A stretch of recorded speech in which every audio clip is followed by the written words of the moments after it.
Hello, I'm Mike Valadeo.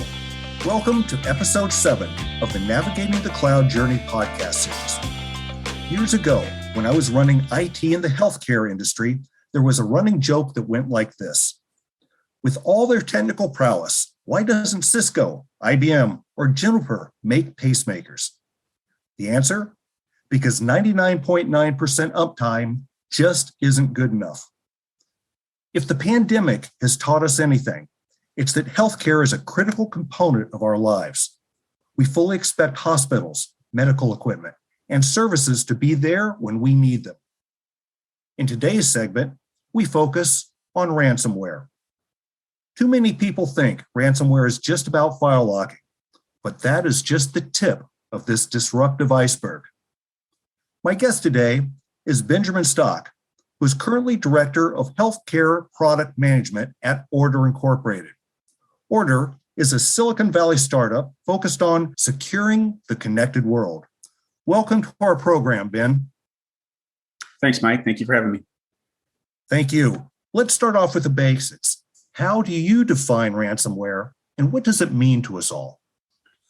I would define ransomware as a malware that gets installed onto a device, usually computer-based, that does something to restrict access. Typically, it would encrypt the data to a point that it can no longer be usable by the end user and makes the device inaccessible. Now, we're hearing a lot about it now, but it's been around for a while, hasn't it? It has, and the concept has been around for a while. It's just the tools that are being used to implement the ransomware have gotten increased in complexity and ease of use so that you see a lot more people taking advantage of what's out there. Ben, we've brought you onto the show because of your expertise and experience specifically in healthcare.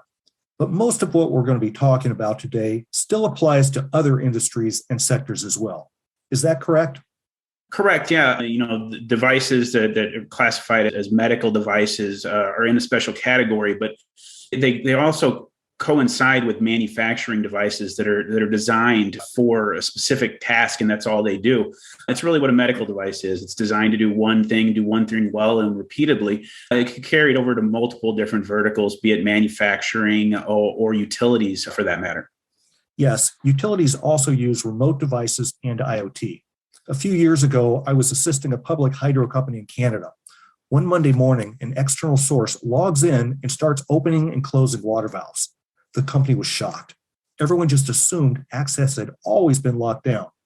Nobody in the right mind today makes that assumption.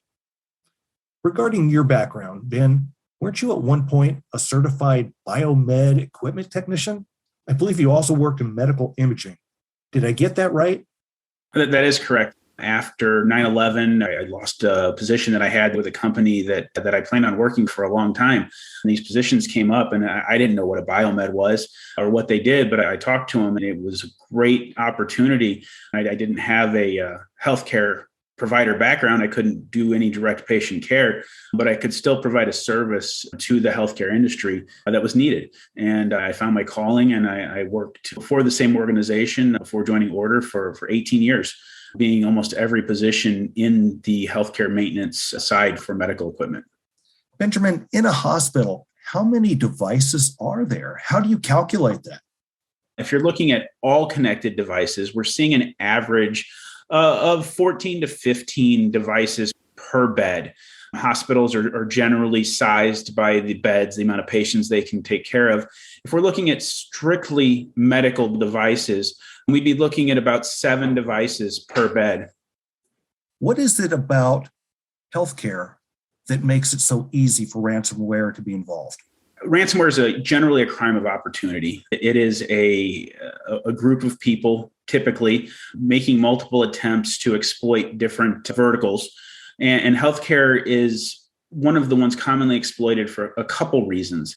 There's a lot of entry points into healthcare. There's a lot of people receiving information that can receive a malicious link and click on it. There's a lot of people you have to educate on what they can and can't click on. And in healthcare, with the environment they're in and the stress, it just compounds those things. And ransomware by itself is one thing, but they have to have an entry point. And then with healthcare, once you get in, you're dealing with a lot of systems that are difficult to protect, are older, and are typically on a flat network where everything talks to everything. This gives them a lot of opportunity to take advantage of those systems. Let me stop you there for a second. This podcast is normally about the cloud. So how does ransomware fit into that? Ransomware fits into the cloud in that it can be affected. And a lot of medical manufacturers are utilizing cloud resources now for storing patient health information, for storing backups, and for allowing organizations to communicate that aren't centrally located. So health systems that have multiple hospitals, but they are not within a geographical area, need to access the same data. And the cloud is very good at that. So what you're saying is it all has to work together, that my data can be stored in the cloud, but if I can't get a device to work, I can't see the imagery. I can't see what's going on. I can't look at my X-ray. Correct. Having this data stored in the cloud does give you a little extra layer of protection. But if the equipment you use to access that cloud data is down, it doesn't matter that the data is still there and safe. You still can't get to it. Let me ask you a question here. A friend of mine works for a small hospital. Does she need to worry about ransomware? Everyone needs to worry about ransomware, whether you're an individual, a small health system, or a large health system. Because like I said before, it's a crime of opportunity. They're going to care that they have an opportunity to make some money off of you. And they will go as far as, after getting access to a location, doing research and coming up with a formula that they think they can extract from that organization before they even implement any ransomware. You've mentioned the word they multiple times. Who is they? Who's doing this? We hear about Colonial Pipeline and things of that nature that are nation state actors, but who's trying to go after hospitals? Usually they would refer to organizations that specialize in this form of extortion. And when I say organization, it is just that. It is a business in some countries. And there are groups of people sitting in a room, and once they get that point of entry, they all go to work and try to figure out the best way they can to extort every single dollar they can out of those organizations. And healthcare as a whole is a target for those other things we mentioned before. They're typically an easy target. In history, they have paid ransoms before. So if they're not seeing a return on their time and money, they'll start ignoring those types of things. But unfortunately, depending on how you look at it, some people have paid the ransom, and that's a decision that you can't second guess, but it has to be made on an individual organization basis. These people are all about disruption. The more that they can disrupt, the better the chances they will get paid. And that's what they're really looking for. So like it or not, we've got to deal with this. You were talking about how within a hospital, things are more distributed. How are those devices connected? When you were working in that field, how did you make changes? How do we protect all this from ransomware? So there's a couple different things there. And typically the ransomware is the final outcome. There's lots of things that we can do before we get to that point. And with healthcare specifically, we've seen a lot of these attacks take place on a Friday evening. And that's not by chance. It's planned. And they've been in that network for a considerable amount of time before they've actively made themselves known by instituting the ransomware. They're going to get into those systems, and they're going to move what we would call east-west traffic or laterally. So they're going to get into one system, and they're going to seek out other systems that they can exploit. How do they do that? How are they looking to move from one place to another? Well, I mean, that's where these exploits are coming in. So typically the exploit they use to get into the system is human error. It's social engineering. It's those emails you get that they tell you not to click on. And someone clicks on something, and that installs a piece of software that allows them to then get into the system, and it starts calling home. And it reaches back out to them and says, hey, I'm here. And then they go back and they can get into that system, and they start sending out similar pieces of information to other systems, trying to get any other system to receive that information. And then once that happens, they just keep moving and finding vulnerable systems until they find ones that they feel are the most critical to exploit, to cause that panic, like you mentioned before, of we have to have this system back up or we can't operate, making it more likely that they're going to go down the route of paying to get the solution resolved. And what about healthcare is really different from other industries? Within that particular piece, What makes it separate and something that they can point to? I think it's that sense of urgency in healthcare. If you have to divert ambulances because you can't provide care, or you have a particular patient that needs a piece of equipment that is not working because of an event like this, it hits you more in your feelings, and you feel that, hey, we should be doing something to stop this. And them giving you that out of saying, hey, just give us some money and we'll fix this, gives you that urgency to make those types of payments. And it really truly is impacting a life or death situation, which can happen in utilities and so forth as well. But it really hits home within the healthcare environment. You make a good point about life or death, because Springfield Memorial Hospital in Alabama last year, an infant was lost simply because people could not see the right monitors. And it's ugly, but this is the direction of things that are taking place. How do we make it better? Well, so that's a difficult question. There are always going to be people that are looking to exploit situations for profit. So what we can do is we can get better at detecting the actions that they take. So like I said before, the ransomware is the outcome. There's a lot that goes on before that. Being able to monitor the network and monitor when east to west traffic, lateral movement is occurring when it hasn't occurred before is critical to finding these kind of intrusions quickly and being able to stop them and finding those devices that have been infected and stop them from communicating maliciously with other devices. And when it's a device that's providing patient care, that's hard to do. You can't say, hey, this life-saving piece of equipment has to be taken offline because it's sending out remote desktop requests to other devices. So you have to be able to address the situation, but not impact the work the device has to be done. It's very similar to manufacturing, where you can't shut down a whole plant just because one device is acting kind of weird. So what do you look for? What kind of visibility is required? So the kind of visibility required is visibility into your entire network, not just what's going in and out of your network, because that movement inside the network is just as critical as the movement of data going out of the network and coming in. So you look for things that are out of the ordinary. And to do this, you have to know what is ordinary. So you profile the devices to say, this device communicates to these three other devices using these protocols on these ports. And if it does that over a period of time, you can say, this is how that device should work. And you can set up flags that say, if that device deviates from these documented communication patterns, we need to know. And you can go further and say, if it communicates through a protocol that is known to be used by ransomware groups, that we want to even set off a higher alert. So you can kind of triage your events and know when immediate action is needed and when you just need to investigate what's going on. Ben, give me an example of what kind of protocols you might not expect to see. What's bad? What should we look for? Mike, great question.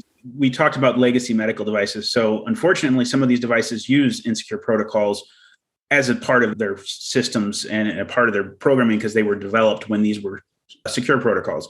Different levels of SMB, V1, V2 are insecure.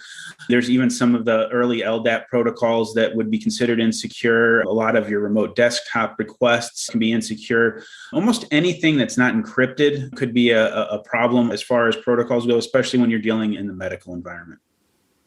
Ben, give me some examples of how you can track the data. Once you've seen it, how do you track this? How do you know what's right and wrong?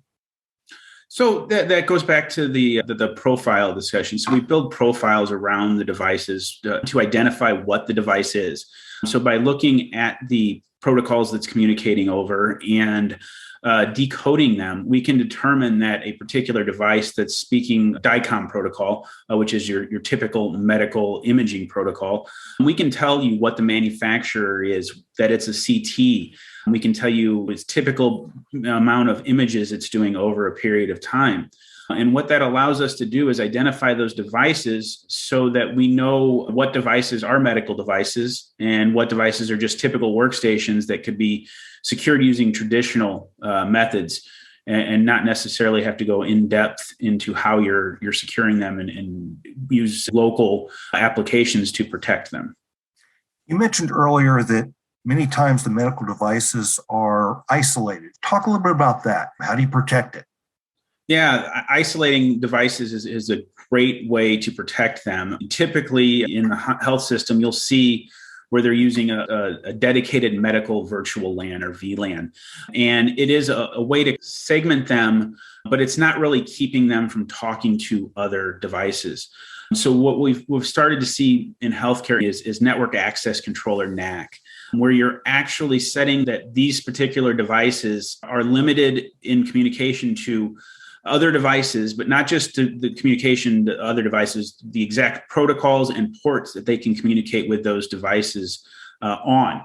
So that limits your footprint. If someone were to get to another device, if you have the appropriate protocols set up, they wouldn't be able to just reach out to those other devices. They would have to be using a approved port or protocol or another device that's been approved for that communication. So it really lessens that footprint and exposure. Ben, let's talk best practices. What can you do to identify these compromises early on? We look at this in a couple ways, is to see, to know, and secure. So you have to know what you have out there, and you have to understand what you're protecting.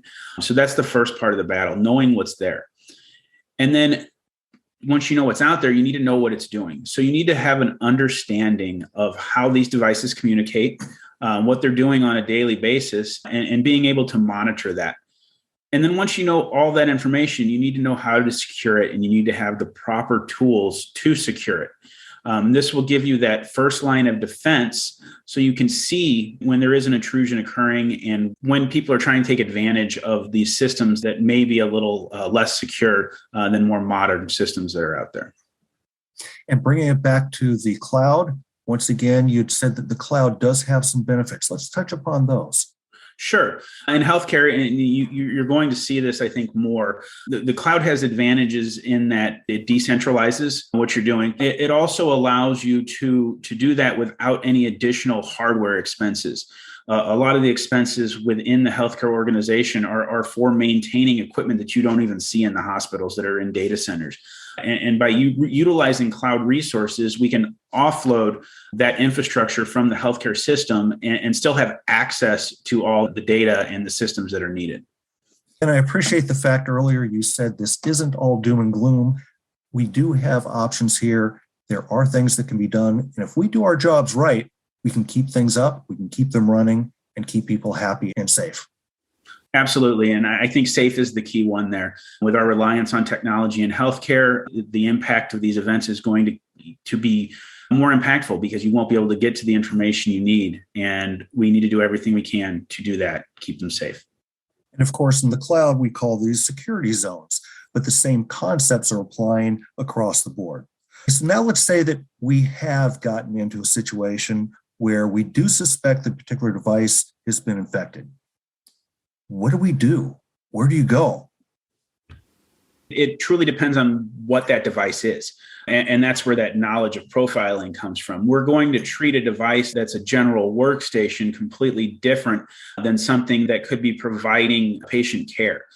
So if it's a workstation, we're just going to isolate that. There's traditional tools that we can use to separate that from the network and shut down the ports and not worry that we're going to impact patient care too drastically. But if it's a piece of medical equipment, it may be providing care.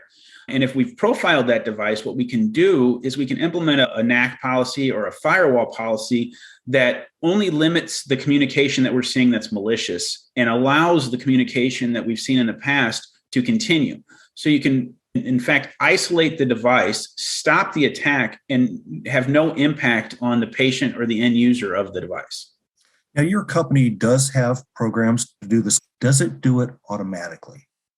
It can, and it gets a little tricky when you're talking about medical devices. So the customer has the ability to determine if they want to take that type of action with a medical device, or if it's a workstation, then they could set up that automated response.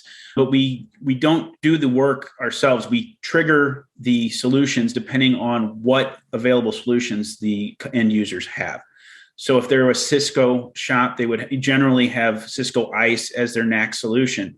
We interact with that, enrich the data that Cisco ICE has, and then provide the information to create the policy to provide that protection. What kind of options does an organization have if they are compromised? What do you do? If an organization is compromised, the first thing they need to do is identify those devices that are compromised and start getting them isolated and removed from the network as quick as possible.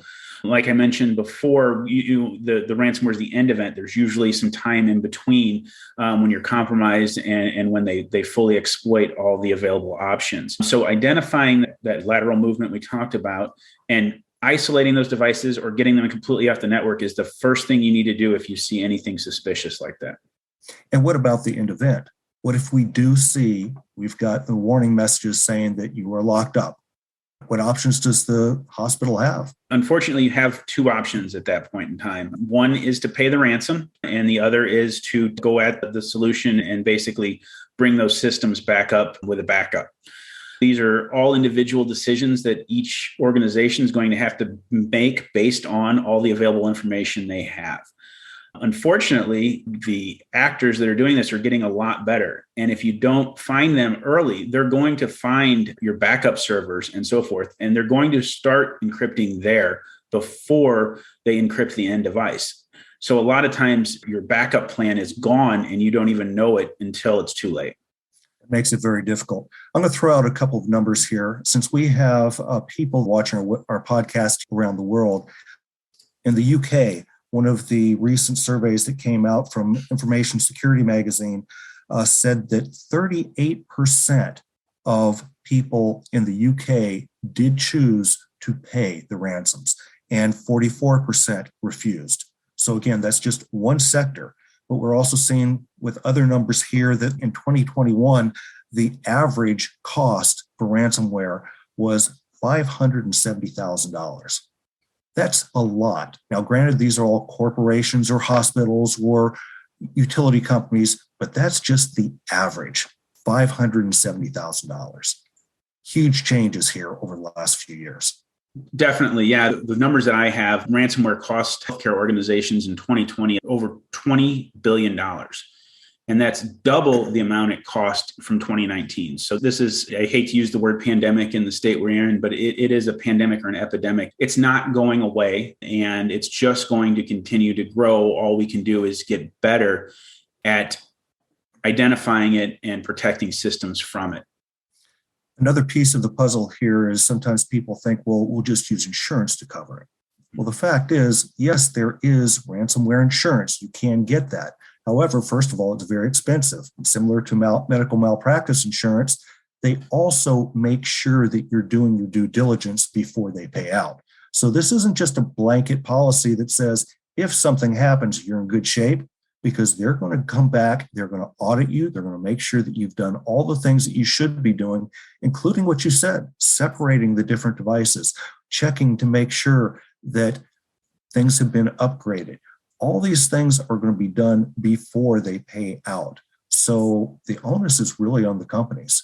And as a result, it means it's also on those of us that are working with these companies to keep things secure. Insurance is a tricky business, no matter whether it's ransomware insurance, cyber insurance, or anything along those lines. And they are qualified. So they outline standards you have to follow. Like you said, they're going to validate that. So if you are going to go down that route, it's not a solution. It is a backup plan. You still have to make sure all these precautions are in place, or you're going to be left with what you think is an insurance policy that really isn't worth the paper it's written on, because you haven't met the standards required by that insurance vendor. They're not going to just have good hearts and be like, oh, well, you tried, we're going to go ahead and pay this. They want you to meet those criteria, and they're there for a reason. We've talked about the different types of devices that are out there, but on the bigger picture, what is IoT? And give me some different flavors of that.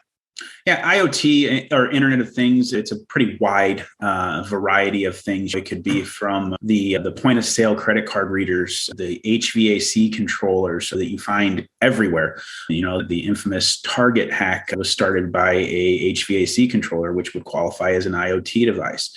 And a lot of devices that are medical or classified as IoMT devices, or Internet of Medical Things. And even though they're PC based, they are kind of restricted based on how they're approved by the FDA. The devices are approved in a state and they cannot be changed from that state without going and asking for reapproval. It's called FDA 510K clearance. And it's a big portion of why medical devices cost so much, because they have to go through a rigorous process to be validated that they're safe. Well, that validation takes time. So you can develop your system with a currently active operating system, and you're 2 years down the road into that operating system's life expectancy before your product's even going to FDA clearance. So you're producing medical devices. They're coming to the market with operating systems that are 5 years into their life cycle of a 7-year operating system life cycle. And if I can throw in here, many of those are embedded systems. Some are based on Linux or Unix. There could be all kinds of different things out there. Thus, it makes it almost impossible for the users to keep track of everything by themselves. They really do need some help.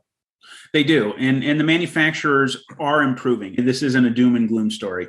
The government has passed some regulations that require the manufacturers to really put security as part of their products. And that is helping. So we're seeing storage of PHI, patient health information, on these devices be encrypted at rest. So the tactic of these ransomware actors is to not only go in and lock the device up, but it's also to extract data and hold that and extort for that.